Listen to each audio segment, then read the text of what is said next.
Boker Tov, nous sommes le 19 août 2021. C'est l'heure du premier journal d'information en direct de Jérusalem sur Radio Kalita.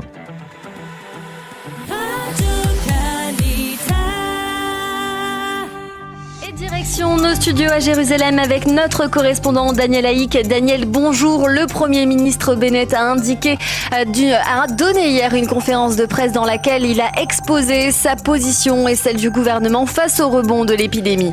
Oui, effectivement, Cyrielle, après avoir rappelé le vote par son gouvernement du budget de l'État pour la première fois depuis 3 ans, Naftali Bennett a souligné hier soir qu'Israël était un pays précurseur dans l'administration de la 3e dose de vaccin, le fameux booster. Et il a fait remarquer que les États-Unis avaient eux aussi décidé de faire vacciner leur population à l'aide de ce booster, une décision qui a été prise, vous le savez, hier après-midi par les Américains. Bennett n'a pas caché qu'il s'attendait à des journées difficiles au cours des prochains jours et des prochaines semaines, mais avec une augmentation du nombre de malades positifs.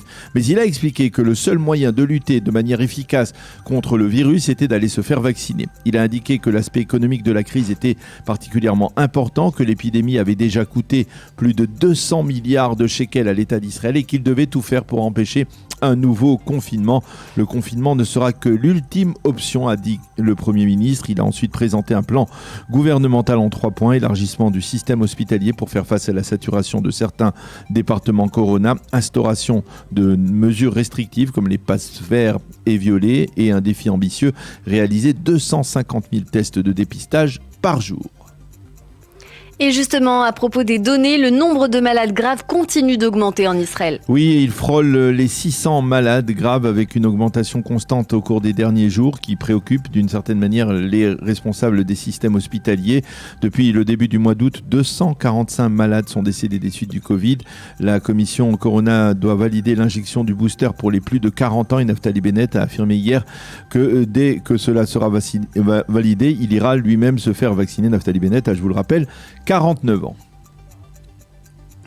Et puis c'est désormais officiel, le Premier ministre Naftali Bennett sera reçu jeudi prochain, le 26 août, à la Maison-Blanche. Oui, ce sera la première rencontre officielle entre le Premier ministre israélien et le président Joe Biden. Hier soir, lors de sa conférence de presse, Naftali Bennett a été interrogé sur le fait qu'il n'avait pas encore reçu d'invitation officielle pour cette rencontre. Et quelques instants plus tard, comme par hasard, la Maison-Blanche a confirmé la tenue de cette rencontre dans le bureau ovale à la Maison-Blanche.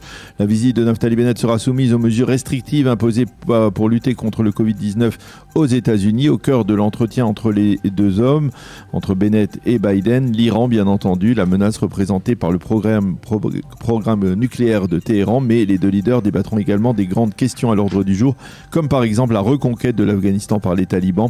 Côté israélien, on est en effet très préoccupé par un rapprochement entre les organisations terroristes telles que le Hamas, le Djihad islamique et le Hezbollah et les talibans. Et justement, le leader du Hezbollah, Hassan Nasrallah, a tiré hier dans une allocution les leçons de la victoire des talibans.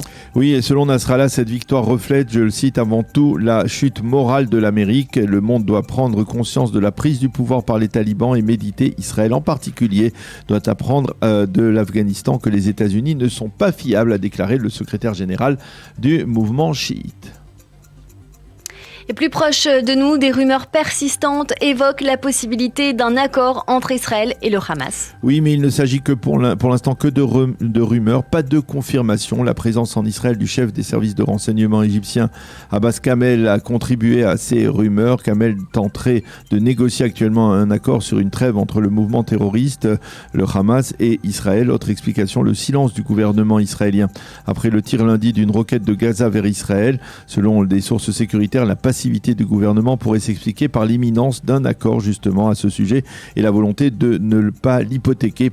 Hier, Naftali Bennett s'est longuement entretenu avec Abbas Kamel. Les deux hommes ont évoqué le dossier du Hamas, mais également les relations bilatérales entre Israël et l'Égypte. Et puis Kamel a remis au Premier ministre israélien une invitation officielle du président Assisi à se rendre en Égypte dans un proche avenir. C'est la fin de cette revue de la presse et des médias, de ce premier journal.